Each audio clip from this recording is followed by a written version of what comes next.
누가복음 15장 1절에서부터 3절까지입니다.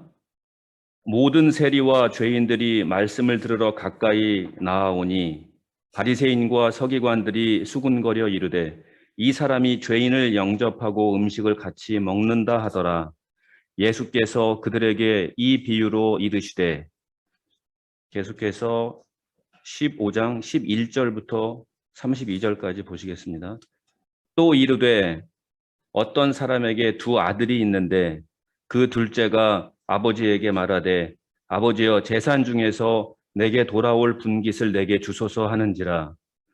아버지가 그 살림을 각각 나누어 주었더니 그 후 며칠이 안 되어 둘째 아들이 재물을 다 모아가지고 먼 나라에 가 거기서 허랑방탕하여 그 재산을 낭비하더니 다 없앤 후 그 나라에 크게 흉년이 들어 그가 비로소 궁핍한지라. 가서 그 나라 백성 중 한 사람에게 붙여 사니 그가 그를 들로 보내어 돼지를 치게 하였는데 그가 돼지 먹는 쥐업 열매로 배를 채우자 하되 주는 자가 없는지라. 이에 스스로 돌이켜 이르되 내 아버지에게는 양식이 풍족한 품꾼이 얼마나 많은가. 나는 여기서 줄여 죽는구나. 내가 일어나 아버지께 가서 이르기를 아버지 내가 하늘과 아버지께 죄를 지었사오니 지금부터는 아버지의 아들이라 일컬음을 감당하지 못하겠나이다.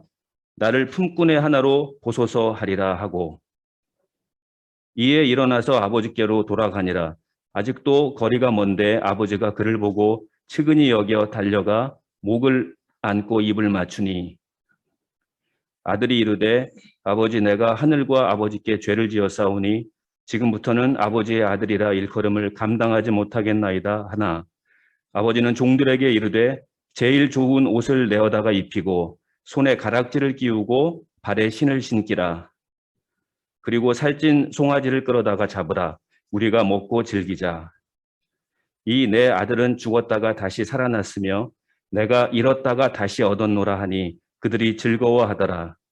맏아들은 밭에 있다가 돌아와 집에 가까이 왔을 때 풍악과 춤추는 소리를 듣고 한 종을 불러 이 무슨 일인가 물으되 대답하되 당신의 동생이 돌아왔음에 당신의 아버지가 건강한 그를 다시 맞아들이게 됨으로 인하여 살찐 송아지를 잡았나이다 하니 그가 노하고 들어가고자 하지 아니하거늘 아버지가 나와서 권한대 아버지께 대답하여 이르되 내가 여러 해 아버지를 섬겨 명을 어김이 없거늘 내게는 염소 새끼라도 주어 나와 내 벗으로 즐기게 하신 일이 없더니 아버지의 살림을 창녀들과 함께 삼켜버린 이 아들이 돌아오매 이를 위하여 살찐 송아지를 잡으셨나이다. 아버지가 이르되 예 너는 항상 나와 함께 있으니 내 것이 다 네 것이로되 이 내 동생은 죽었다가 살아났으며 내가 잃었다가 얻었기로 우리가 즐거워하고 기뻐하는 것이 마땅하다 하니라. 오늘 누가복음 15장의 읽은 본문은 흔히 탕자의 비유라는 이야기로 잘 알려져 있습니다. 방탕하여 잃어버린 둘째 아들을 찾으시는 하나님 아버지의 모습으로 우리에게 기억됩니다. 그러나 21세기의 C.S. 루이스라고 불리는 미국의 팀 켈러 목사님이 탕부 하나님이라는 책이 있는데 The Prodigal God 그 책에서 이 누가복음 15장의 그 세 번째 비유의 주타겟은 예수님이 의도하시는 바는 둘째 아들이 돌아온 것이 아니라 첫째 아들에 대한 경고다라는 이야기를 하고 있습니다. 저는 그 티모시 켈러 목사님의 탕부 하나님이라는 책을 참조하면서 오늘 누가복음 15장 본문을 준비했습니다. 오늘과 다음 주일 두 번에 걸쳐서 이 누가복음 15장에 나오는 이 세 번째 비유가 말하는 진리가 무엇인지 함께 나누고자 합니다. 성령께서 전하는 저와 듣는 모든 여러분에게 역사하셔서 말씀을 듣는 중에 진리를 알게 하시고 나의 모습이 어떤지를 깨달아 돌이키는 은혜 주시기를 축복합니다. 누가복음 15장을 한번 펴주십시오. 오늘 읽었던 본문 1절을 보면 1절부터 마지막 32절까지 세 개의 비유를 말씀하시고 계십니다. 이 세 가지 비유는 다 연속선상에 있는 예수님의 이야기입니다. 첫 번째 이야기는 여러분이 잘 알고 있는 100마리 양 중에 한 마리를 잃어버린 목자가 한 마리 양을 결코 기필코 찾아내 돌아와서 기뻐서 잔치를 베푼다라는 이야기고요. 두 번째 이야기는 드라크마, 그 당시 이제 로마의 은화죠. 동전 드라크마 10개 중에 한 개를 잃어버린 한 여인이 집안 구석구석을 열심히 찾아서 마침내 찾고 그것이 너무 기뻐서 이웃들을 불러서 잔치를 여는다는 그런 내용이고요. 세 번째 비유는 지금 읽었던 두 아들이 있는데 한 아들이 탕자가 되어 아버지를 떠났고 그래서 그 아버지가 그 아들을 기다리고 아들이 돌아옴으로 기뻐서 잔치를 베푼다라는 그런 이야기죠. 공통점이 있습니다. 그렇지 않습니까? 이 세 가지 이야기에 공통점이 있어요. 첫째는 뭔가를 잃어버렸다는 거죠. 첫 번째는 양, 두 번째는 은화, 세 번째는 아들입니다. 그런데 잃어버린 것으로 끝나는 게 아니죠. 그 잃어버린 것을 찾고자 하는 그 갈망에 굉장히 타오르는 사람들이 있어요. 첫 번째는 목자, 두 번째는 여인, 세 번째는 아버지죠. 이 세 비유는 그래서 함께 묶어서 우리가 이해를 해야 됩니다. 또 하나 공통점은요, 잃어버린 걸 찾았어요. 찾은 걸로 끝난 게 아니라 그게 너무 기뻐서 잔치를 연다는 공통점이 있어요. 어떻게 보면 은화 하나를 찾아서 잔치를 열려면 배보다 배꼽이 큰 거죠. 양 한 마리 찾았는데 잔치를 열려면 양 세 마리 죽일 수도 있잖아요. 그런데 잔치를 열어요. 이게 새 이야기에 다 나와요. 이것을 염두에 두시고 또 하나 이제 본론에 들어가 앞서서 이 세 비유는 팀 켈러의 책에는 나오지 않지만 제가 묵상하면서 깨달은 것은 정확하게 삼위일체 하나님의 모습 우리에게 전해주고 있습니다. 71마리 양을 찾고 또 찾아서 마침내 기뻐하며 들러매고 오는 목자는 삼위일체 하나님 중에 어떤 분을 의미할까요? 성자 예수님, 우리의 목자 되신 주님입니다. 잃어버린 둘째 아들을 동구 밖에서 기다리다 그 아들이 돌아왔을 때 아무 말 않고 품어주시고 회복시켜 주시는 그 아버지는 삼위일체 하나님 중에 어떤 분을 의미할까요? 자비로우신 성부 하나님, 우리 아버지 하나님이십니다.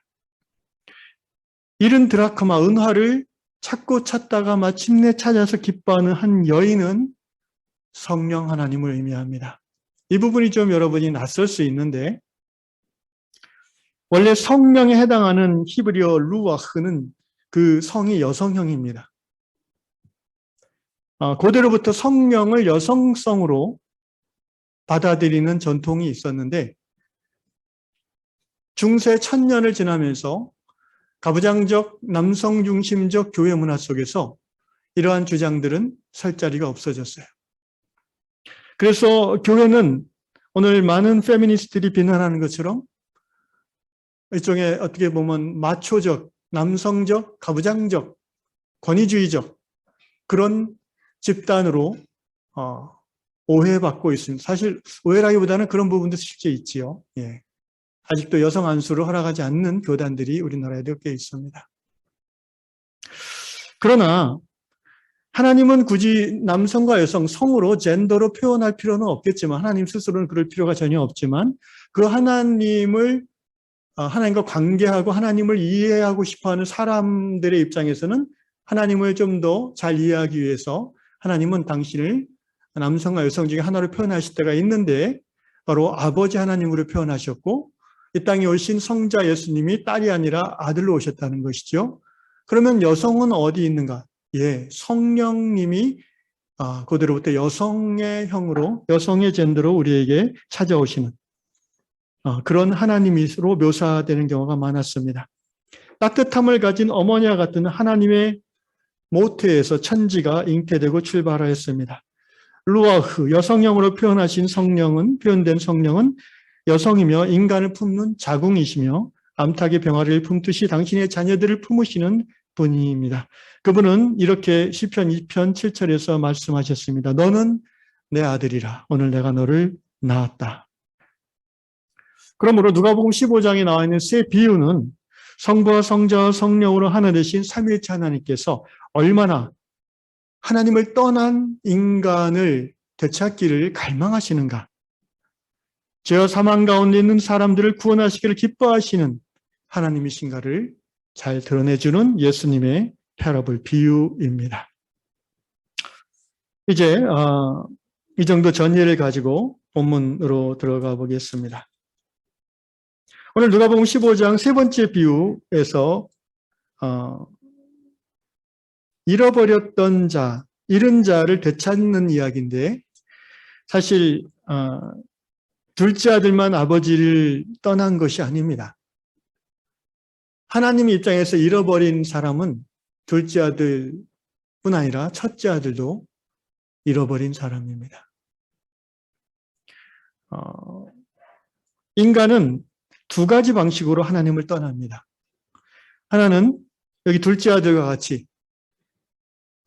율법과 전통과 말씀을 준행하지 않고 자기의 욕망을 따라 살고자 율법을 어기고 불순종하면서 하나님을 떠나 자기가 자기 인생의 주인인 것처럼 살아간 그런 모습으로 하나님을 떠나고 잃어버립니다. 둘째 아들이 정확한 그 모습이죠. 두 번째, 하나님을 떠나는 사람들의 종류가 있습니다. 사람들은 이런 모습으로 하나님을 떠나는 것을 잘 이해를 못할 때가 많습니다.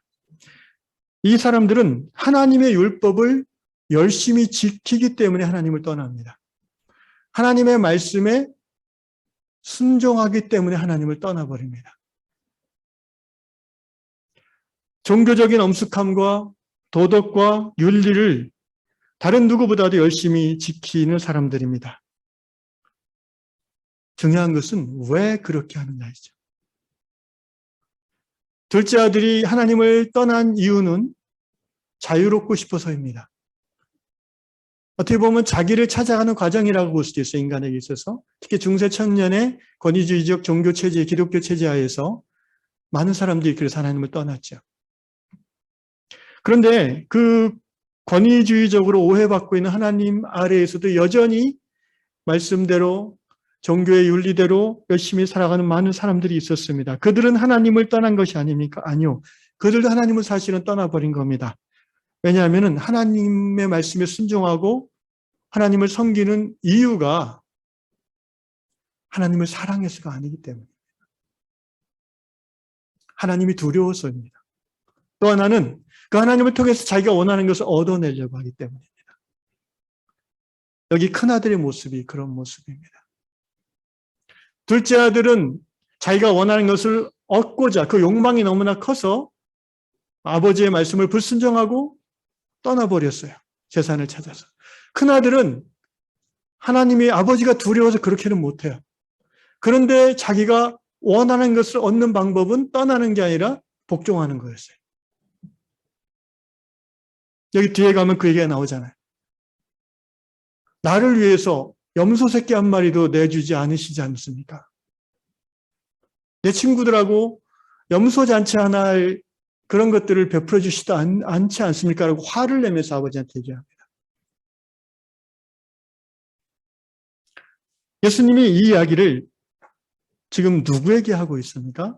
이 비유를 듣는 청중이 누굽니까? 15장 1절에 보니까 모든 세리와 죄인들이 있고요. 두 번째는 2절에 바리새인과 서기관들이 바로 앞에 나오지 않고 저 뒤에서 이렇게 감시하는 눈으로 듣고 있죠. 3절에 보니까 예수께서 그들에게 바리새인과 서기관들과 세리와 죄인들에게. 그러면 이 세 번째 비유, 흔히 말하는 돌아온 탕자의 비유에서 둘째 아들이 상징하는 사람들은 누구겠습니까? 세리와 죄인들이겠습니까? 바리새인과 서기관들이겠습니까? 세리와 죄인들이겠죠. 그 시대 유대교의 말씀 율법에서 한참 벗어나 있는 사람들. 하나님을 어떻게 보면 두려워하지만 가까이 가지 못하는 사람들. 자기의 먹고 살고자 하는 욕망을 이루고자 성전에 잘 못 들어가는 사람들. 그 사람들이 둘째 아들이라면 그러면 첫째 아들은 누구를 상징하겠습니까? 바리새인과 서기관들이죠. 말씀대로, 율법대로, 철저하게, 윤리, 도덕, 종교적으로. 그런데 그들이 왜 하나님을 떠났는지 아시죠?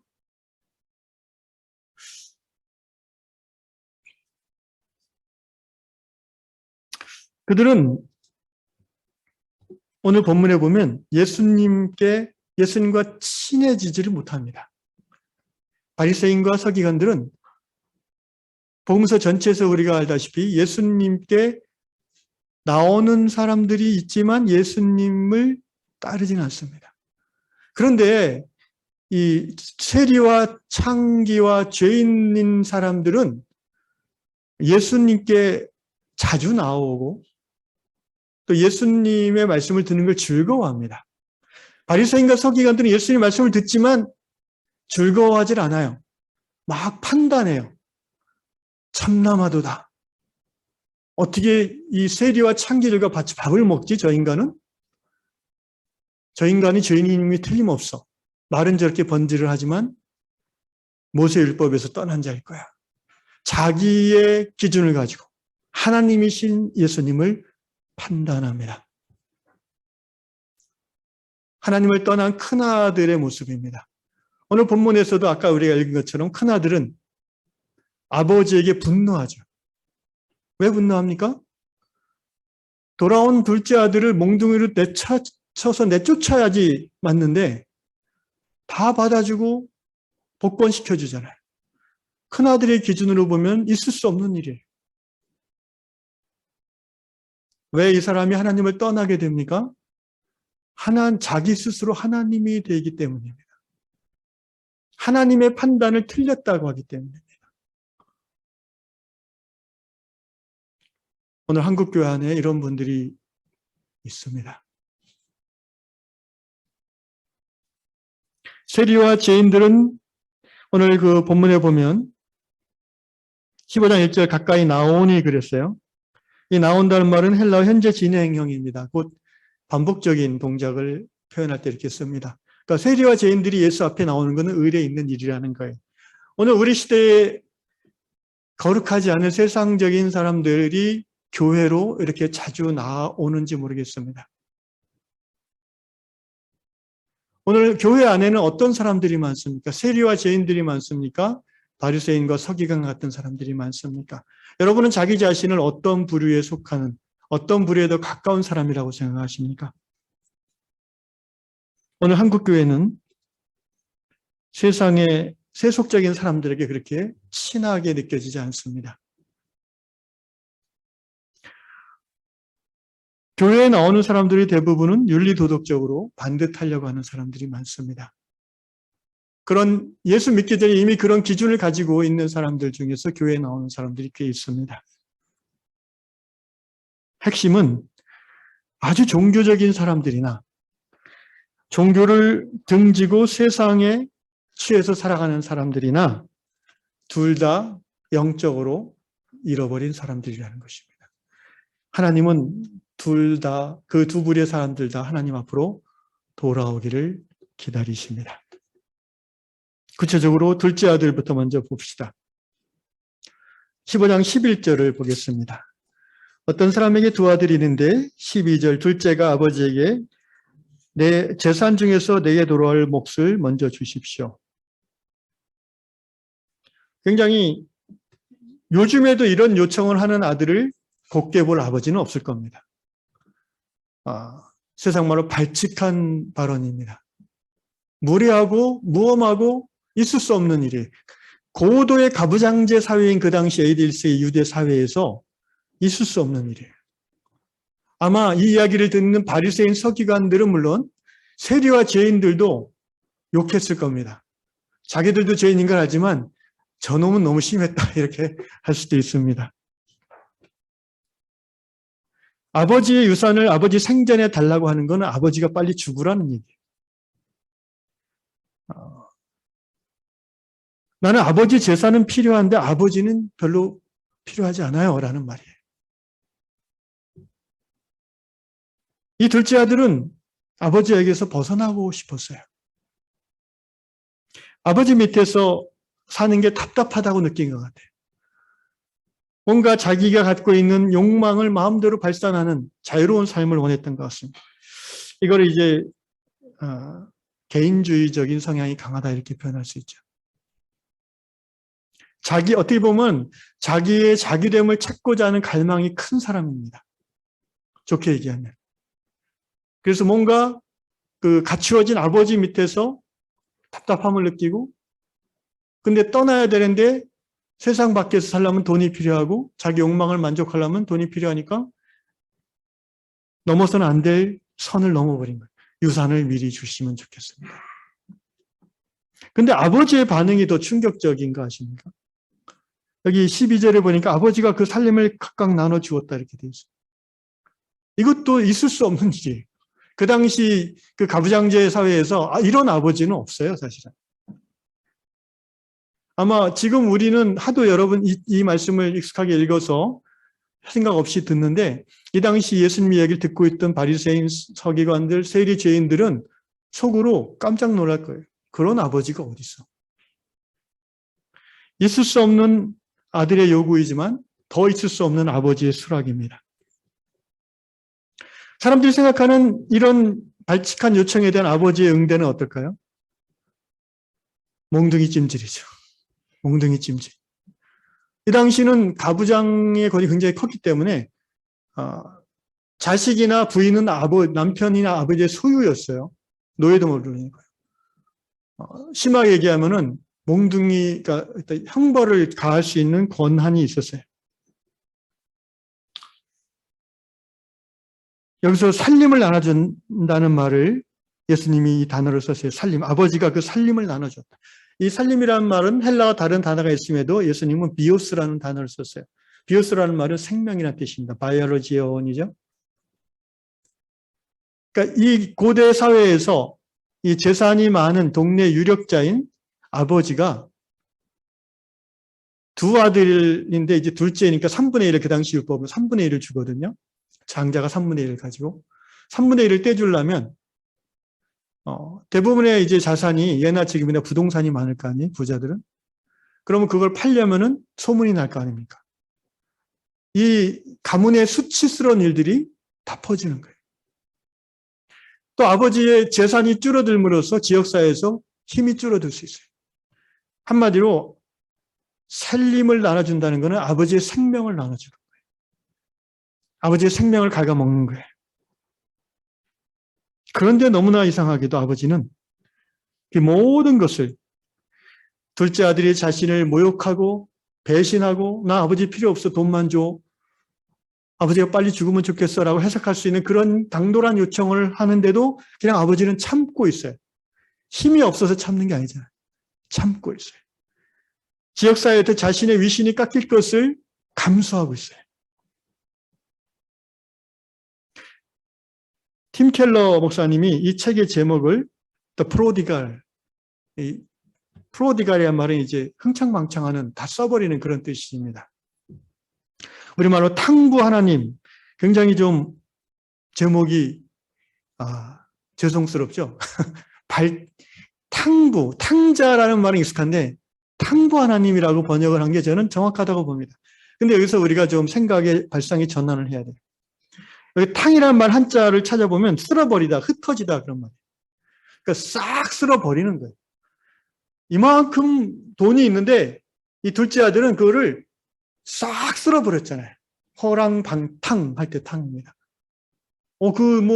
적어도 수십억 되는 돈을 어떻게 이렇게 다 쓸어버리냐? 여러분 아시잖아요. 카지노 같은데 한 일주일만 나가면 다 쓸어버립니다.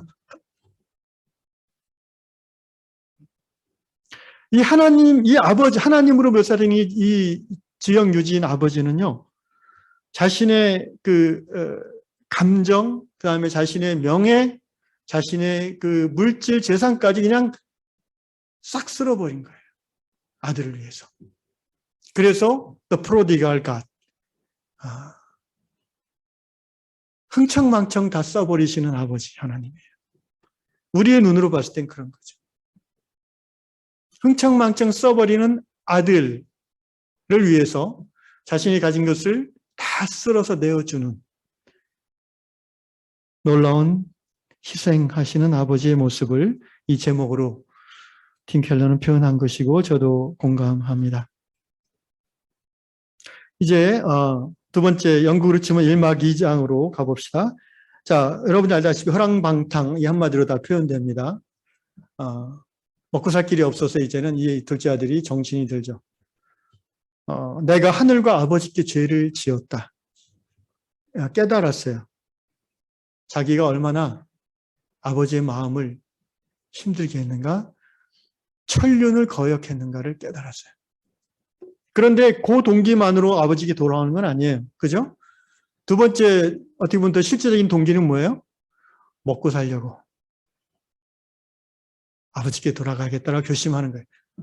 이 두 가지 동기 중에 어떤 동기가 더 큰지는 모르겠어요. 어쨌든 둘 다 동기가 돼서 아버지 사는 마을로 올 때에 20절에 보니까 이에 일어나서 아버지께로 돌아가니라. 아직도 거리가 먼데 아버지가 그를 보고 치근히 여겨 달려가 목을 안고 입을 맞추니. 거리가 먼데 아버지가 어떻게 아들이 올 걸 알았을까요? 어떻게 알았을까요? 카톡도 없는 시대에 어떻게 알았을까요? 매일 기다리셨다는 거예요. 동구 밖에 나가서 집 나간 아들이 언제 올지. 서산의 해질녘에 아버지는 동구 밖에서 아들을 늘 기다리셨다는 것을 알 수가 있습니다. 마침내 아들이 돌아올 때에 아버지가 달려갑니다. 그 당시 지역 유지 명망 있는 어른들은 뛰지 않아요. 뛰면은 다리가 보이잖아요. 다리를 안 보이고 긴 옷을 입고 로브라고 그러죠. 천천히 걷는 거예요. 그게 품이 있는 거예요.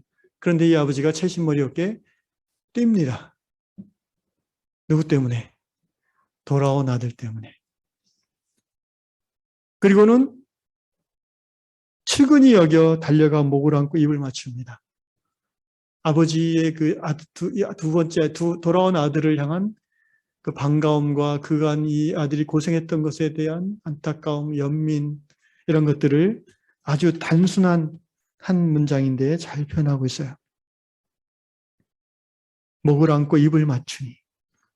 친밀감이 원래부터 아버지는 한 번도 친밀감에 떨어진 적이 없어요. 아들을 향해서.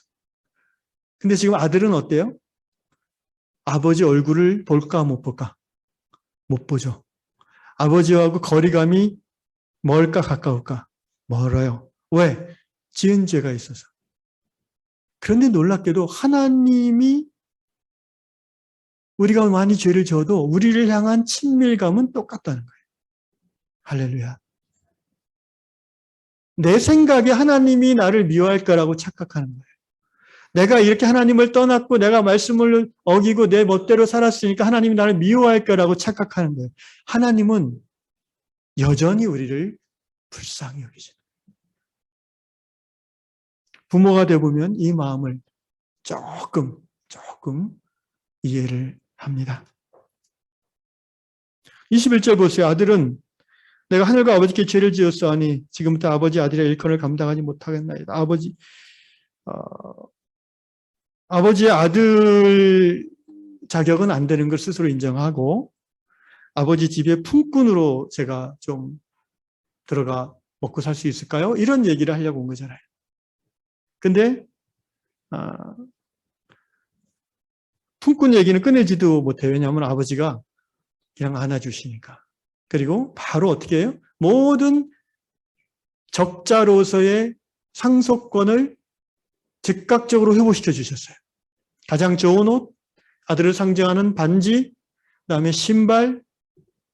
이것은 이 아들이 상속을 한번 받아서 가지고 가서 탕진했음에도 다시 돌아왔을 때 그 상속권을 다시 인정해 준다는 거예요. 우리가 하나님의 자녀로 살다가 죄를 범하고 하나님을 떠나고 신앙을 떠나고 교회를 떠났어도 다시 돌아오기만 한다면 모든 하나님 자녀로서의 권리는 즉각적으로 회복되는 줄로 믿습니다. 하나님은 그렇게 하시는 분이에요. 저라면은 최소한 5마디 잔소리는 할 텐데, 이놈의 자식아, 뭐 이런 얘기죠. 내가 뭘 했니? 뭐 이러면서. 우리 다 그러잖아요. 그런 사람들 아니에요, 우리는. 근데 그런 얘기는 하나도 없다는 거예요, 우리 하나님 아버지. 이게 정말 인간 아버지랑 인간 부모랑 다른 점이에요. 그러면서 동네 잔치를 열려고 합니다. 살찐 송아지를. 아버지가 아들의 생각을 모를까요? 하나님 아버지신데. 여러분, 그 당시 이제 그 품꾼은 종하고 달라요. 종은 아버지 주인의 집에 거하면서 그 집안일을 도와주는 게 종이라면, 품꾼은 그 마을 밖에서 움막 짓고 살면서 출퇴근하는 종이에요. 이 둘째 아들은 자기 주제 파악을 그렇게 하는 거예요, 지금. 얼마나 자기가 벌인 일을 무겁게 생각하는지 아시겠죠? 그런데 아버지의 생각은 다른 거예요. 아버지 입장에서는 그 아들이 돌아와 준 것만으로도 고마운 거예요. 여러분, 이런 하나님, 이런 신이 어디에 있습니까? 다른 종교에서 이런 신을 찾아보신 적이 있습니까? 제가 여러 종교를 조금씩 연구해 봤지만 이런 신은 없어요. 자기를 섬기는 사람을 위해서 명예를 훼손당하고 수치를 감내하고 자기의 가진 것을 다 쓸어부어 놓는 그런 신은 없어요. 사람들에게 그런 것을 다 받아내는 신은 많아요. 우리 하나님은 좋으신 하나님이십니다.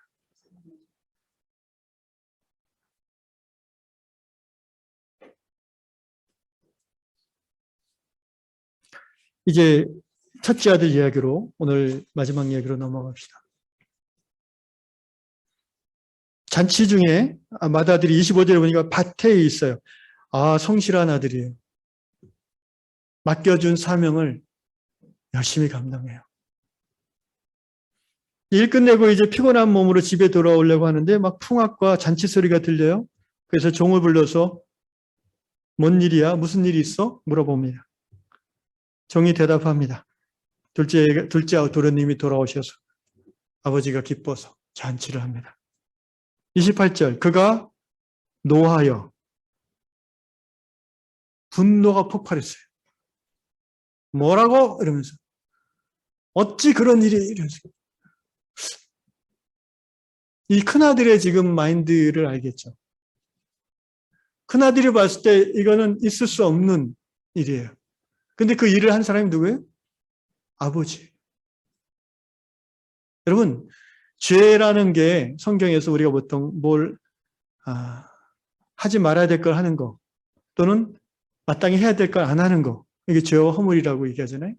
근데 죄의 본질은 좀 더 깊은 곳에 있어요. 뭐냐면은 뭘 하고 안 하고를 초월해서 더 떠나서 그거보다 더 깊은 것에 죄의 근본이 있는데 뭐냐면은 스스로 하나님이 되려고 하는 거예요.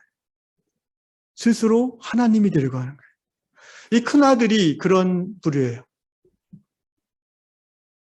아버지가 한 일에 대해서 절대적으로 틀렸다라고 판단하고 분노가 터졌어요. 하나님의 위치에서 자기가 옳고 그름, 선악을 판단해버려요. 선악과 열매의 부작용의 핵심이 그거죠. 하나님만이 선악의 판단자, 주관자이신데 인간이 선악을 판단해버려요. 그래서 하나님까지도 판단해버려요. 또 죄의 본질은 뭐냐면은 열심히 하나님의 말씀에 순종하고 종교생활 열심히 하고 여러분처럼 열심히 예배생활하고 말씀생활하고 기도생활 하는데 그렇게 안 하면 벌 받을 것 같으니까 하는 사람이 있어요. 두 번째, 이렇게 하면 하나님이 내게 복 주실 거라고 생각해요. 그런 마음들이 있을까 없을까? 빨리 있다고 하세요. 나한테는 전혀 해당되지 않는다는 표정으로 저를 보시지 마시고.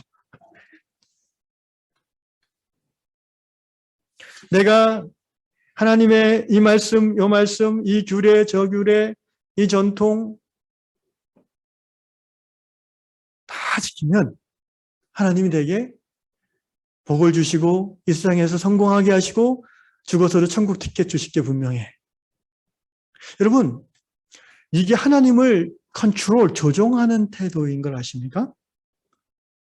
이게 하나님을 조종하는 거예요. 내가 이렇게 했으니까 하나님 당신 나한테 이렇게 해줘야 됩니다. 그런데 인생이 그렇게 되나요? 인생이 그렇게 자기 뜻 될까요?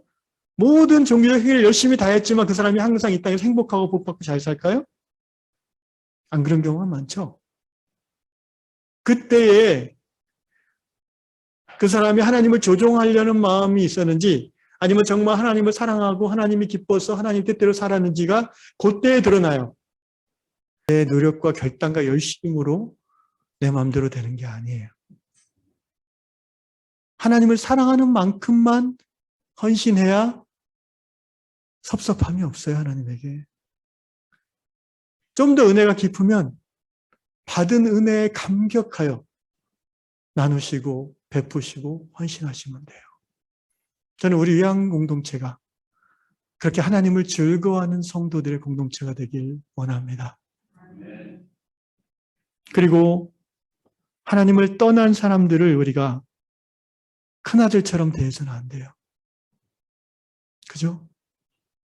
저런 허랑방탕한 나쁜 온갖 할 짓 안 할 짓 다 하고 돌아다니는 속으로 그런 마음이 여러분 들면 우리 회개해야 됩니다. 하나님은 지금 이 돌아온 탕자를 그렇게 생각하지 않으시잖아요. 우리도 그렇게 하나님 아버지의 마음을 품고 교회 안이나 교회 밖에 있는 사람들을 대해야 될 것입니다. 가나안 성도가 100만이 넘는 것이 한국교회 현실입니다. 가나안이 뭔지 아시죠? 교회 안 나가, 가나안. 예수는 믿고 하나님은 가까이 하고 싶은데 교회는 너무 권위적이고 속다르고 겉다른 큰아들 같은 사람들이 많아서 상처받고 그래서 교회 안 나와요. 그런데 신앙의 본질은 관계라고 그랬잖아요. 방송으로만 신앙생활을 한다? 그거는 굉장한 착각이고 기독교의 신앙의 본질을 모르는 거예요. 하나님과의 관계에 근거한 형제자매의 관계의 실체가 교회인 거예요. 집에서 텔레비전 보는 예배 드리는 걸로 신앙생활 한다?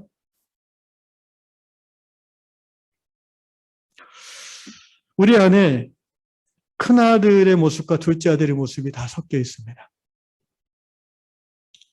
근데 용기가 없어서 둘째 아들처럼 교회를 떠나지는 않고 있어요, 지금. 그런데 또 지금 말씀드린 신앙의 본질, 하나님을 사랑하고 하나님을 기뻐하고 하나님의 뜻대로 자원하여 살고자 하는 마음도 우리 안에 있습니다. 그렇습니까? 예. 아침마다 우리가 무엇을 선택할지 성령 안에서 좋은 선택, 하나님과의 아름다운 관계를 누리는 선택을 하시는 저 여러분 되시기를 축원합니다.